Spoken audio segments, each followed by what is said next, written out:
एक ब्राह्मण थे तो तीर्थ यात्रा करना चाहते थे, उनके लड़के थे पर उनकी ज्यादा आज्ञा नहीं पालन करते थे, तो सोचा कि बूढ़ा अकेले तीर्थ यात्रा कैसे कर पाऊंगा। तो एक गरीब ब्राह्मण का लड़का था, उससे कहा कि भैया तू इधर उधर नौकरी के लिए भटकता, अगर तू मुझे तीर्थ यात्रा करवा दे तो मैं तेरी खान पान की व्यवस्था और धनराशि भी दे दूंगा। ब्राह्मण ने कहा चलो अच्छा है, आपके साथ तीर्थों का भी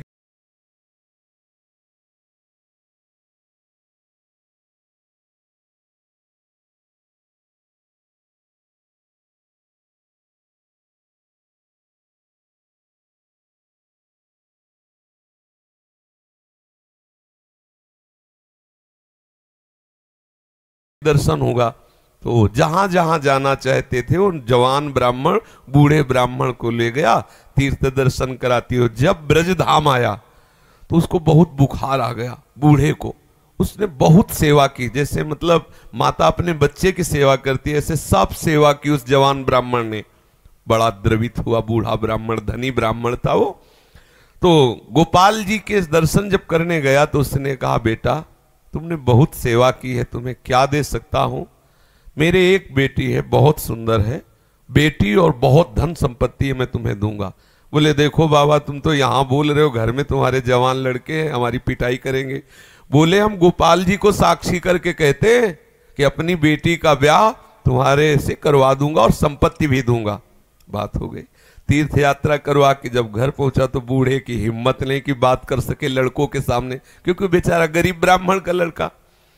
महीना भर सोचता रहा कि कभी न कभी तो सूचना दे, वो तो सूचना नहीं। तो घर गया उनके और बोला देखो बाबा आपने कहा था कि तुम्हारा, तो लड़कों ने धक्का लगाया और दो चार थप्पड़ लगाए कि तेरी सामर्थ्य क्या है कि तू मेरी बहन से ब्याह करने की बात सोच सके। बोले नहीं बाबा ने कहा था।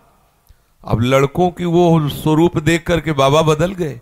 उनका हमें नहीं याद है कि हमने कुछ कहा था। अब उसने कहा अरे नहीं तुमने तो गोपाल जी के सामने कहा था। उनका हमें याद ही नहीं कि हमने तुमसे कुछ कहा है। पीट के भगा दिया।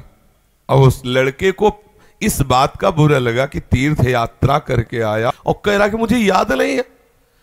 अब मैं अपनी तरफ से तो कहा नहीं था ब्याह करने की, और इसने हमारा अपमान भी करवाया, अब तो ब्याह करके ही रहेंगे। उसके जिद चढ़ गई।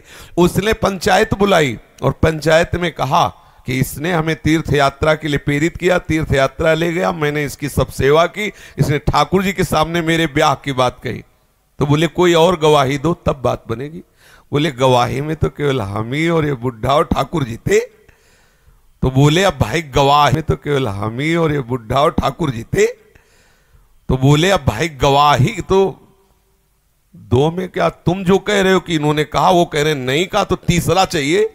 जो तीसरे में तो ठाकुर जी थे। तो बोले अगर गवाही दे दें तो ब्याह हम जबरदस्ती करवा देंगे। पंचायत पहले लगती थी गांव में, जैसे होता है ना न्यायालय, तो छोटा मोटा न्यायालय समझो गांव का। पंच लोग जो निर्णय कर देते थे फिर वही होता था। तो बुढ़े से कहा तो बुढ़ा राजी हो गया, क्योंकि उसे पता था गोपाल जी थोड़ी आएंगे।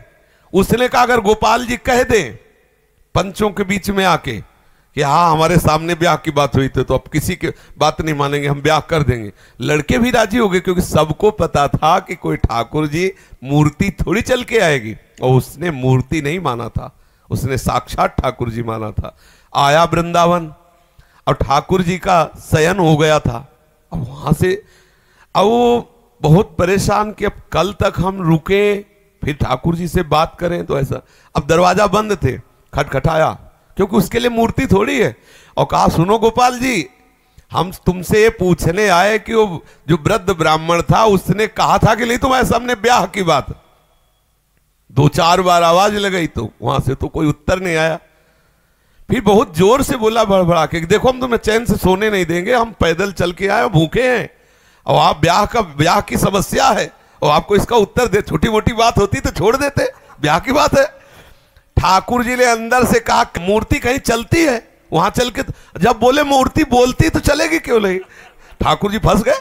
ठाकुर जी ने अंदर से कहा कि कहीं मूर्ति वहां जाके थोड़ी उड़ीसा में वहां जाके साक्षी थोड़ी देगी, मूर्ति चलती थोड़ी है। बोले महाराज जब मूर्ति बोलती है तो चलेगी क्यों नहीं।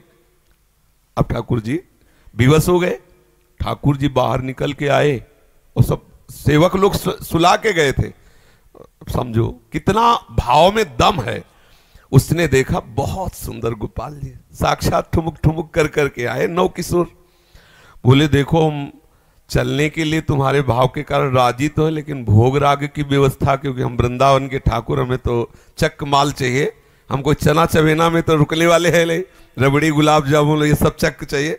तो बोले देखो कुछ रुपया तो है, अब शादी का चक्कर, इसलिए व्यवस्था तो तुम्हारी बनाएंगे ही हम।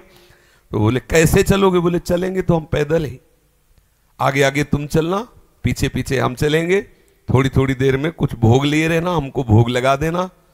बोले अब हम चले और तुम आ रहे हो कि नहीं आ रहे हो ये मुझे कैसे पता चलेगा? बोले नूपुरों की ध्वनि तुम्हें सुनाई देगी, अगर पीछे मुड़ के देख लिया तो जहां से मुड़ोगे वही हम खड़े हो जाएंगे, आगे नहीं चलेंगे। बात तय हो गई, चल दिए ठाकुर जी। अब आप देखो क्या मूर्ति है। अब वो बीच बीच में भोग लगाता हुआ जब अपने गांव के नजदीक पहुंचा तो सोचा केवल नूपुरे बज रहे हैं कि आ भी रहे हैं। मुड़ के देखा तो ठाकुर जी खड़े। बोले चलो, बोले अब नहीं, अब सबको लिवा के यहीं लाओ, क्योंकि हमारा तुम्हारा वादा था। तो बोले कोई बात। गांव में दौड़ता हुआ गया, सबसे हल्ला मचा, वृंदावन के ठाकुर पधारे साक्षी देने के लिए। अब तो भीड़ इकट्ठा, साक्षात ठाकुर। अब सब पंच आ गए, तो अब पंचों के सामने बुढ़े को कुछ बोलने की हिम्मत नहीं रही। ठाकुर जी ने सबके सामने उस भक्त की वचन रक्षा के लिए बोले और कहा हमारे सामने का ब्याह हुआ। अब आप सोचो, अगर ये कोई बात सतयुग की नहीं है, ये बात सतयुग की नहीं है, ये कलयुग की ही बात है। हमारी श्रद्धा, हमारा विश्वास, जैसी हम भावना, अगर ठाकुर को मान लिया कि मूर्ति है तो मूर्ति ही रहेंगे, अगर मान लिया कि हम भले नहीं समझ पा रहे लेकिन हमारे ठाकुर है, तो एक दिन वो समझा देंगे कि वो ठाकुर है। जो छवि हम देख रहे हैं, राधा बाबा के पास भी ऐसी छवि थी, तो राधा बाबा से ठाकुर जी बात करते थे, ठाकुर जी मुस्कुराते थे, और हमारे सामने छवि, क्योंकि हम उन्हें फोटो मानते हैं। कभी फोटो और ये बात ना माने कि मूर्ति वो साक्षात है, ऐसी भावना करे तो अनुभव में आने लगेगा कि ठाकुर साक्षात है। जी।